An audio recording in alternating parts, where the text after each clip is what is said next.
Okay mga kababayan, Chris Ulo po at welcome back po ulit dito sa ating YouTube channel. Nako mga kababayan, ngayong araw ho na ito ay ilang pagdinig na ba ito? Pangatlo?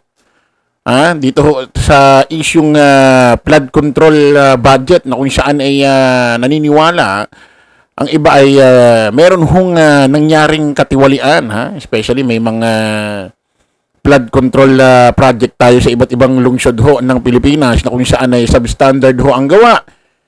At meron din hong mga flood control project na kung saan ay talagang ghost project dahil kahit isang hollow blocks ho ay wala man lang hong naitayo. Kahit hong isang tao hong magpapala ay wala hong naganap na ganon, walang nangyaring ganon. O ito mga kababayan, mga ka-analyze, naging mainit ho ang ginawang pagdinig ngayong araw ho diyan sa Blue Ribbon Committee. Sa pangunguna ho, ang chairman ho diyan, walang iba kundi ho si Senador Marcoleta. Palakpakan natin.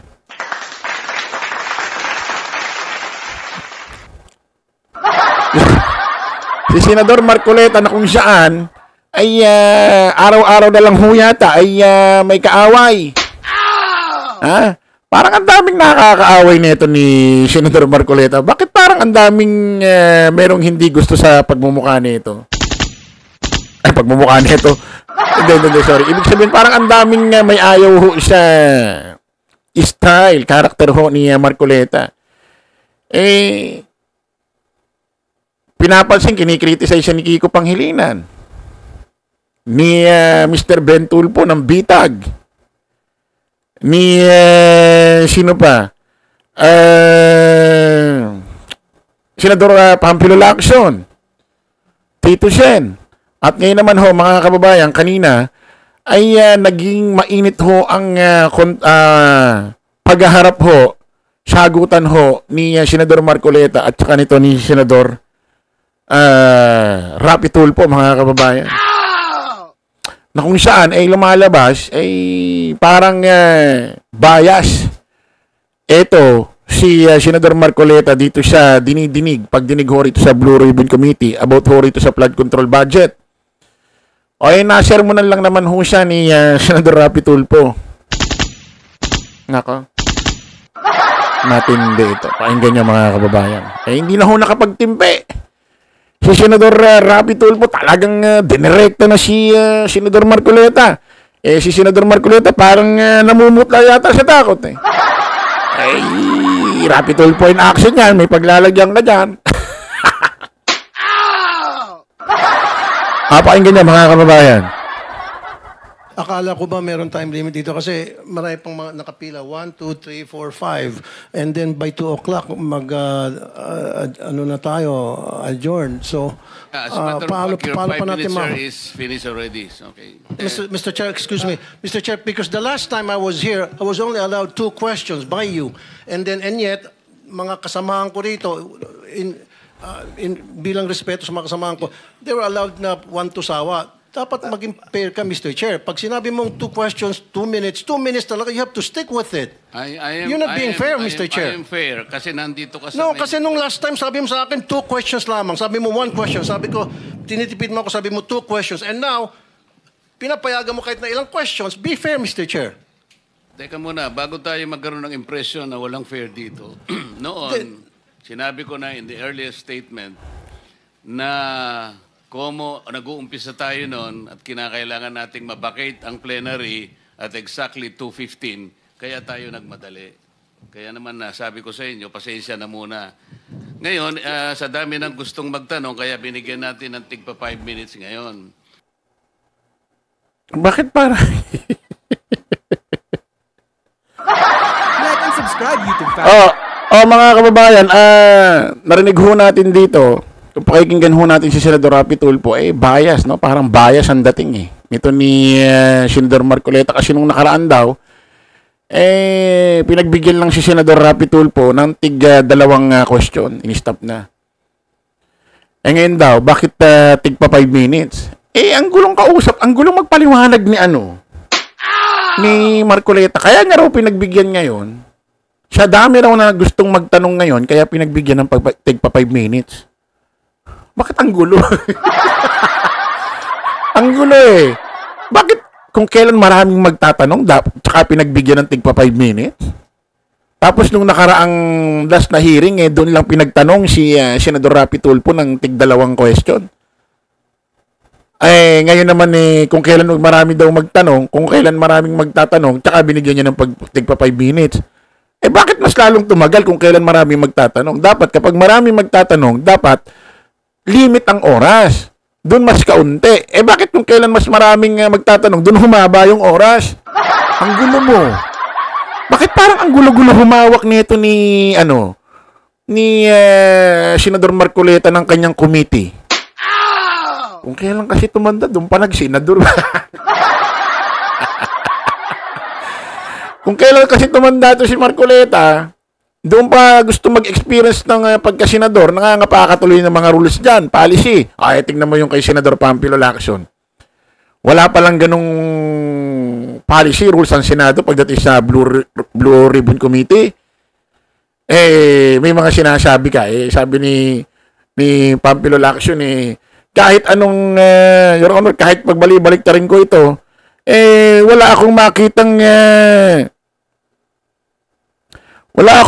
ganyang rules, Senator. Lumalabas, pakinggan niyo to mga kababayan.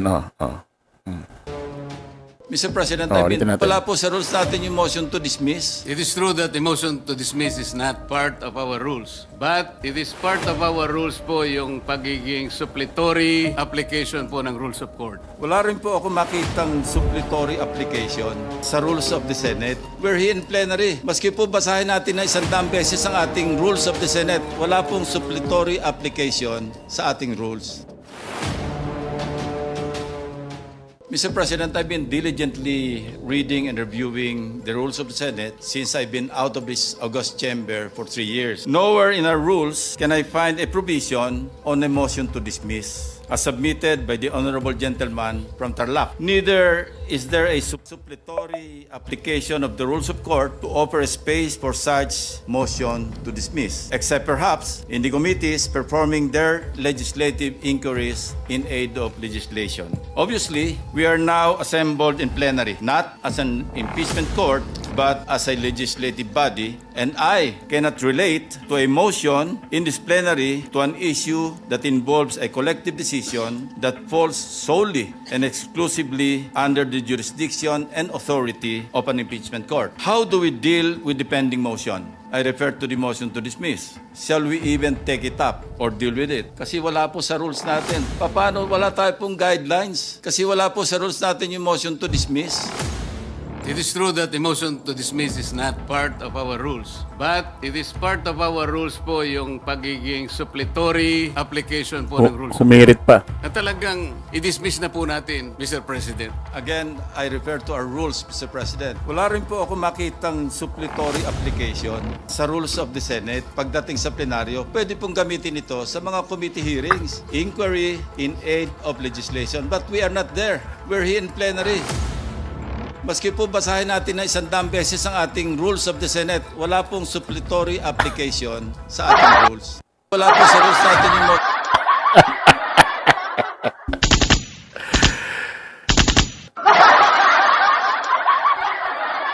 Yan ang hirap abogado yan Si Pampilo Lacson, si Senator, dating PNP chief. Hindi abogado. Ang gulo-gulo nga pati doon siya ginawang hearing nakaraan sa kinumpronta niya si Commodore Tariela ng Coast Guard. Wala raw West Philippine Sea. Ngayon, sinagot si Senador Rapi Tulfo. Ang complaint kasi ni Senador Rapi Tulfo, bakit daw nung last hearing, pinagbigyan lang daw siya ng 2 katanungan. Samantalang daw ngayon, bakit daw parang only tanong? Ang sagot ni Marcoleta, marami raw kasing gustong magtanong ngayon. Kaya, binigyan niya ng tigpa 5 minutes. Ang gulo. yan, pakinggan nyo ulit. To dismiss. Baliktad.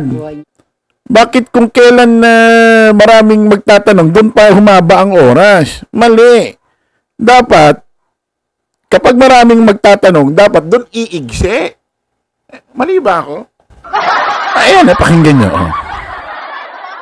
Mr. Chair, pag sinabi mong 2 questions, 2 minutes talaga, you have to stick with it. You're not being fair, Mr. Chair. I am fair kasi nandito ka sa... No, kasi nung last time, sabi mo sa akin, 2 questions lamang. Sabi mo 1 question. Sabi ko, tinitipid mo ako, sabi mo 2 questions. And now, pinapayagan mo kahit na ilang questions. Be fair, Mr. Chair. Teka muna, bago tayo magkaroon ng impression na walang fair dito, noon, sinabi ko na in the earliest statement na como nag-uumpisa tayo noon at kinakailangan nating mabakate ang plenary at exactly 2:15, kaya tayo nagmadali. Kaya naman sabi ko sa inyo, pasensya na muna. Ngayon, sa dami ng gustong magtanong, kaya binigyan natin ng tigpa 5 minutes ngayon. Ang gulo. Lumalabas ito si Senador Marcoleta, ang gulo-gulo humawak ng committee. Saan ka makakarinig ng ang daming klaseng magtanong? Doon pa tumagal yung oras. Pinaabot ng tigpa 5 minutes. Ngayon kasi ang daming gustong magtanong. Kaya binigyan natin ng tigpa 5 minutes. Tumagal. Di ba dapat gano'n kapag maraming gustong magtanong, dapat liliit ang oras para mapagkasya ang oras, mapagkasya ang panahon para lahat makapagtanong. Abay, ang sagot marami raw gustong magtanong ngayon. Kaya pinagbigyan ng tigpa 5 minutes, ang gulo. Ang daming nakakalaban nito. Parang, ano kasi ito Kung kailan tumanda, doon pa nagsenador. Ano nangyayari rito? Parang, nagalit pa nga siya din sa sinabi rin ni Karen Davila na baguhan siya. Baguhan ka naman talaga dyan Oh. Di ba? Bagito ka dyan. Bagitong senador. Oh. Bagitong matanda. Kita kasi ulit tayo mga kababayan. Bye-bye po.